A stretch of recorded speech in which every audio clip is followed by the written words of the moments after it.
안녕하세요. 7월 19일 금요일입니다. 태풍 소식이 또 우리를 긴장시키고 있습니다.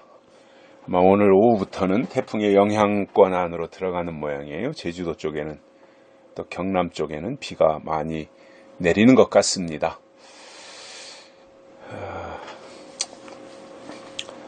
더위를 식혀주는 소나기 정도 오는 것은 좋은데, 이게 태풍이 오고 또 집중호우가 내리면 피해가 발생하기 때문에 좀 그러한 것은 좀 그냥 비켜갔으면 좋겠다라는 생각이 드는데, 또 꼭 그렇게만 되는 것은 아니더라고요.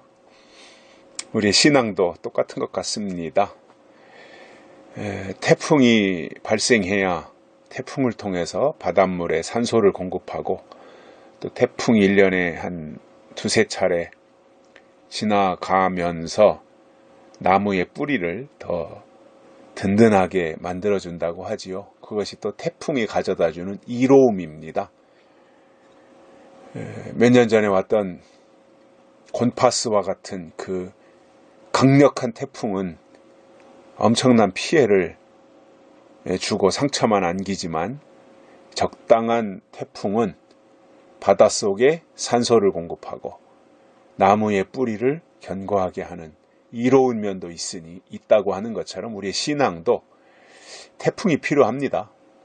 때로는 잔잔한 것보다는 한 번씩 이렇게 뒤흔들어 놓는, 그리고 뒤집어 놓는 이러한 것이 필요해요.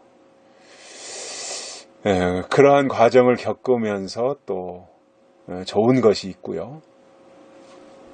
또 그만큼 새로워질 수도 있고 또 견고해질 수도 있는 장점이 있다고 봅니다.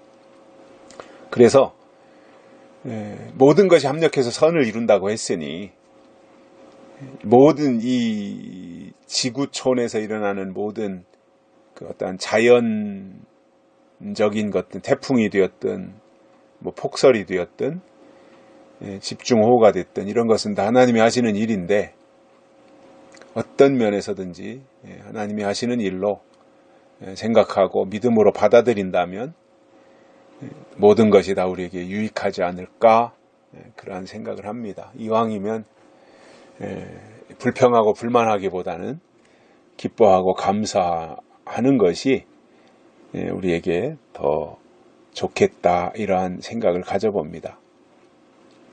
오늘 말씀은요, 야고보서 1장 22절입니다. 야고보서 1장 22절. 너희는 도를 행하는 자가 되고 듣기만 하여 자신을 속이는 자가 되지 말라. 아멘. 그 1장 19절부터 24절, 25절 이 부분까지는 우리가 어떻게 해야 되는가, 빨리 할 것이 있고 더디 할 것이 있고 뭐 버릴 것이 있고, 이런 것들에 대해서 쭉 설명을 하는데, 그 중에서 오늘 우리는 22절 말씀을 통해서 하나님이 주시는 깨달음을 받기를 원합니다. 자, 야고보는 행함에 대해서 많이 강조했어요. 행함이 중요하다, 행함이 중요하다. 이게 야고보예요. 근데 그 어떤 장로교 신앙의 입장에서 보면은 야고보서는 행함을 강조하기 때문에, 그 루터 같은 사람들, 또 루터가 그랬나요? 야고보서는 지푸라기 서신이다, 중요하지 않다고 말했어요. 왜 야고보서가 성경에 들어와 있는지 모르겠다라고 비판을 했던 적도 있어요. 왜냐? 원래 우리 기독교 신앙, 특히 장로교 같은 경우에는 믿음을 강조하잖아요. 믿음. 우리가 믿음으로 구원받는다. 행위로 구원받는 게 아니라 믿음으로 구원받는다. 이것을 아예 그냥 교리로 가르치고 강조하는데, 야고보서는 행함이 있어야 된다, 이렇게 말한다. 그러니까 믿음을 강조하는 것과 행함을 강조하는 것에는 상반되는 게 있잖아요. 그래서 그동안 과거에는 또 한때는 야고보서를 무시했던 적이 있단 말이에요. 근데 그건 이제 몰라서 그랬던 거고, 사실상 야고보가 강조한 행함은 뭐예요? 믿음을 가졌다면 믿음의 결과는 행함으로 나타난다, 그 말이에요. 믿음이 없는 행함이 아니라 믿음 안에 있으니 그 믿음은 행함을 통해서 나타나야 된다, 이 이야기예요. 그래서 저는 그렇게 생각합니다. 믿음과 행함은 같이 가야 되는 거예요. 믿음만 있고 행함이 없다면 그것은 하나의 그 구호만 외치는, 주문만 외우는 것과 똑같은 것이고요. 행함이 없이 믿음만 있다면 그것은 죽은 믿음이잖아요. 행함이 없는 믿음은 죽은 믿음이다 그랬잖아요, 야고보 사도가. 그러니까 믿음은 행함을 통해서 나타나야 된다는 거죠. 그런데 자칫 믿음만 강조하고 행함에 대해서 행동하는 것에 대해서 말하지 않으면 그것은 그냥 연불 하는 것과 별 차이가 없는 거예요. 목탁이나 두드리면서. 어디 산속에 들어가서 그냥 수도승처럼 도나 쌓고 저 산속에 들어가서 굴을 파고 거기서 100일기도 1000일기도 하고 있는 사람과 같다는 거예요. 물론 자기 어떤 수양은 되겠죠. 욕심을 내려놓고 근심을 내려놓고 이렇게 어떠한 그 초월하는 모든 이 고뇌와 번민으로부터 해탈하는 그 가운데서 터득하는 나름대로의 어떤 경지는 있겠지요. 그런데 그것과 믿음하고는 다른 거예요. 그래서 믿음만 있고 행함이 없으면 그것은 죽은 믿음이고, 행함은 있는데 행동은 있는데 믿음이 없으면 그것은 그냥 구호에 불과한 것이고, 그렇게 볼 때 믿음과 행함이 같이 가야 되는 거지요. 믿음이 있기 때문에 행함이 나타나야 된다는 거예요. 행함이 있기 때문에 믿음이 있다, 이게 아니라 믿음이 있기 때문에 그 믿음은 행함을 통해서 나타나야 된다라는 거지요. 그러니까 야고보서가 야고보서에서 말한 이 행함이라고 하는 것은 믿음을 바탕으로 한 행함인 거예요. 자, 그렇게 우리가 이 야고보서를 이해하고 보면 이 야고보서는 진국이잖아요. 믿음 있는 자는 이렇게 해야 된다.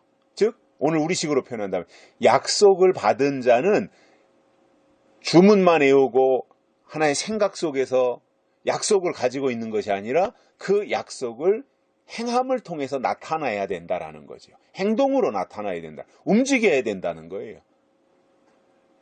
우리가 기독교 신앙이 뭐예요? 전투하는 거잖아요. 싸우는 거잖아요. 싸우는 거. 가만히 앉아서 어떻게 싸움이 되는 거겠어요? 훈련도 해야 되잖아요. 훈련은 고된 거거든요. 움직여야 되잖아요. 계속 뭐 낮은 포복, 높은 포복, 사격술, 태권도 이 모든 것을 다 습득해야 되기 때문에 몸으로 다 움직여야 되는 거잖아요. 훈련이라고 하는 거. 그리고 그 훈련을 통해서 숙련되어져야 전쟁을 통해서 적을 무찌르고 승리할 수 있지 않습니까? 신앙도 똑같은 거예요. 이론 교육을 할 때가 있어요. 근데 이론 교육만 해서는 되는 게 아니라 이제 그것이 실전에 옮겨져야죠. 신학교에서도 그 조직신학을 배워요. 조직신학, 신론, 기독론 이런 거 쭉 배우고 역사신학도 배우고 주경신학도 배우고 신학을 다 배우는데 중요한 게 뭐냐? 실천신학이에요. 실천해야 된다라는 거죠. 그러니까 이론적으로 머릿속으로 관념적으로만 알고 있어서 다 되는 것이 아니라 알았기 때문에 이제 한 걸음 더 나가서 행동해야 된다라는 거예요. 이게 실천신학이라는 거지요. 그 야고보서는 우리의 신앙에 있어서 실천신앙이에요. 움직여야 되는 거예요. 행동해야 되는 거예요. 그래서 22절에서 그렇게 말합니다. 너희는 도를 행하는 자가 되고, 도, 가르침, 하나님이 우리에게 주신 가르침, 약속, 이러한 것에, 진리, 이런 것에 대해서 행하는 자가 되라는 거예요. 행하는 자가. 실천하라는 거예요. 그렇게 살으라는 거예요.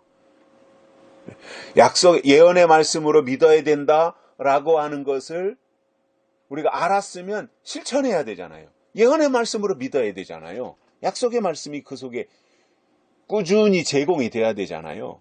보이는 것을 쫓아갈 것이 아니라 어디에 사람이 많이 모인대, 어디에 유명한 사람이 있으니까 거기 가면은 기똥차대, 이런 것이 아니라 정말 하나님께로부터 온 예언의 말씀이 내 안에 있다면 그런 건 눈에 들어오지도 않는 거예요. 사실은 그것은 비본질이에요. 우리에게 중요한 것은 본질이잖아요. 지엽적인 게 중요한 것이 아니라 본질이 중요한 거잖아요. 그래서 약속이 있느냐? 예언이 있느냐?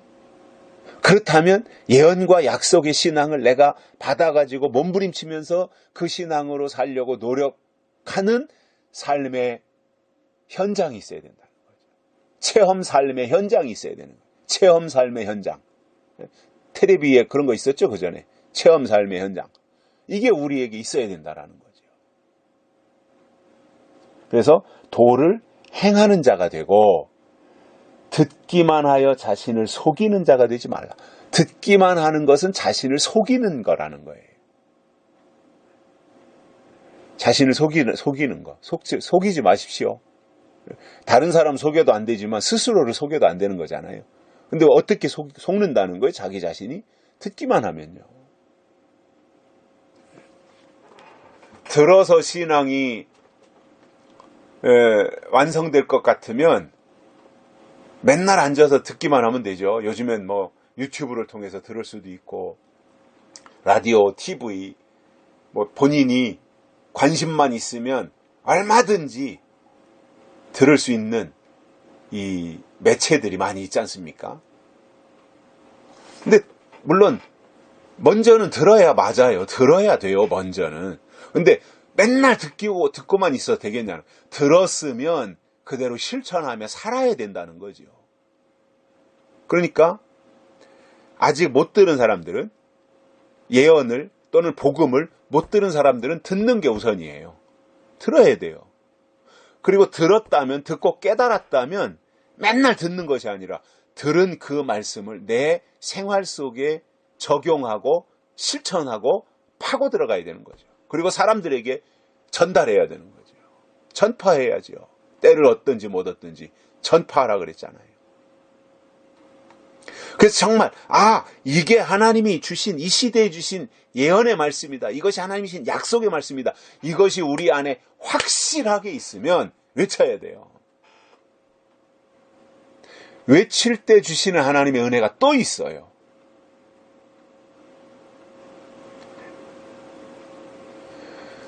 그래서 주변에 뭐 처음부터 유창하게 되겠습니까?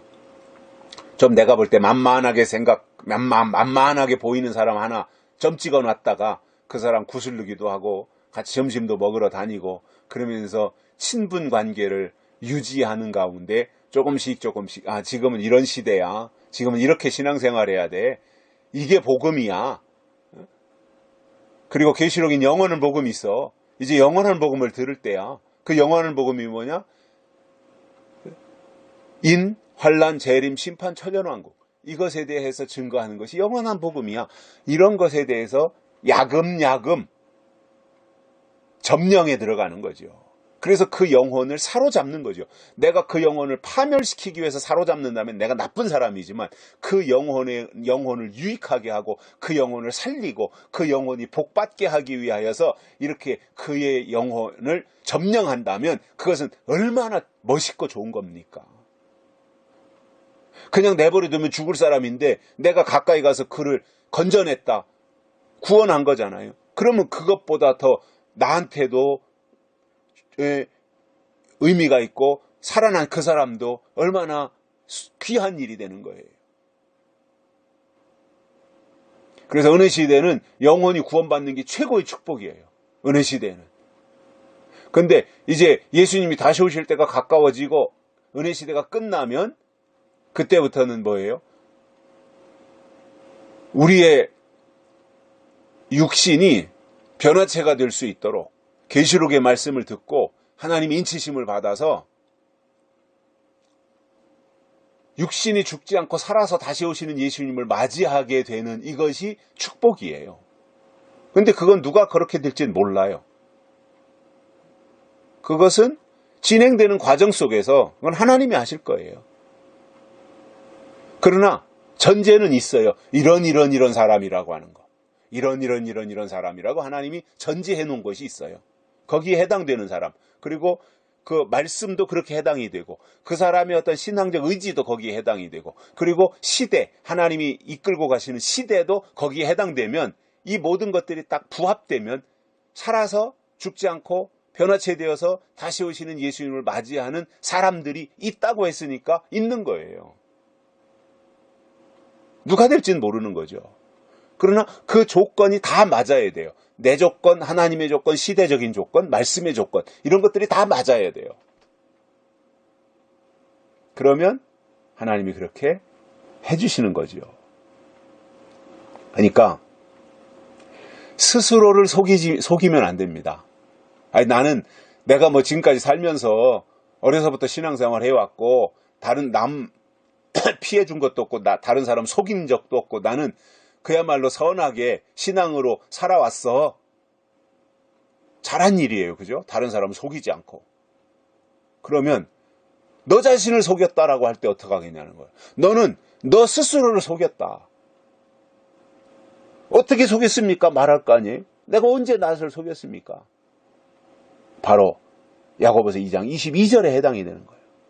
듣기만 하여 자신을 속이는 자라 그랬잖아요.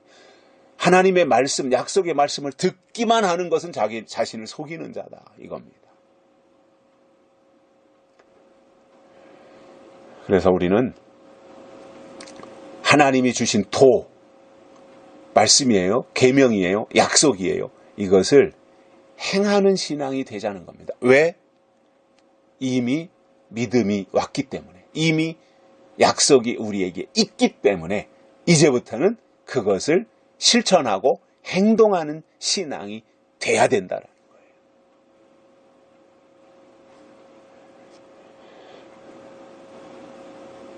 그래서 그 행동 중에는 이런 것이 있겠죠. 내 백성아 거기서 나오라.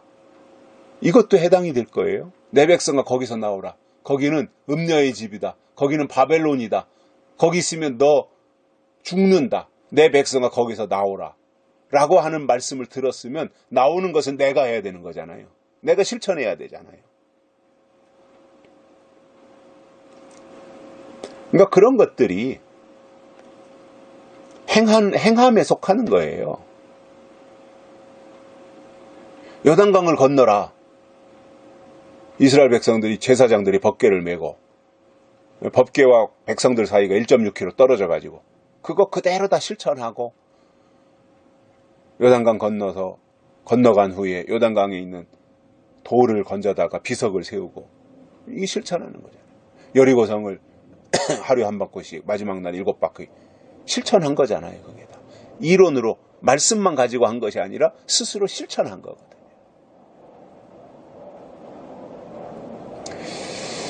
그래서 저는 약속을 받은 우리들이 이제부터는 약속을 스스로가 우리 자신이 우리 주변에 있는 사람들에게 한마디씩이라도 증거하는 이 실천이 있어야 될 뿐만 아니라 또 다른 측면에서 내 백성과 거기서 나오라고 했으니 아직 안 나온 분들은 빨리 나오시는 이 결단을 내리셔야 돼요. 왜? 그래야 자기를 속이지 않는 거라는 거지요. 자신을 속이지 않는 거. 우리의 삶이 점진적으로 하나님을 향하여 진행하는 가운데 듣고 행하는 자가 되어서 하나님의 마지막 역사를 이루는 일의 선한 도구로 하나님의 일꾼으로 쓰임받게 되시기를 바랍니다. 오늘 여기까지 합니다. 감사합니다.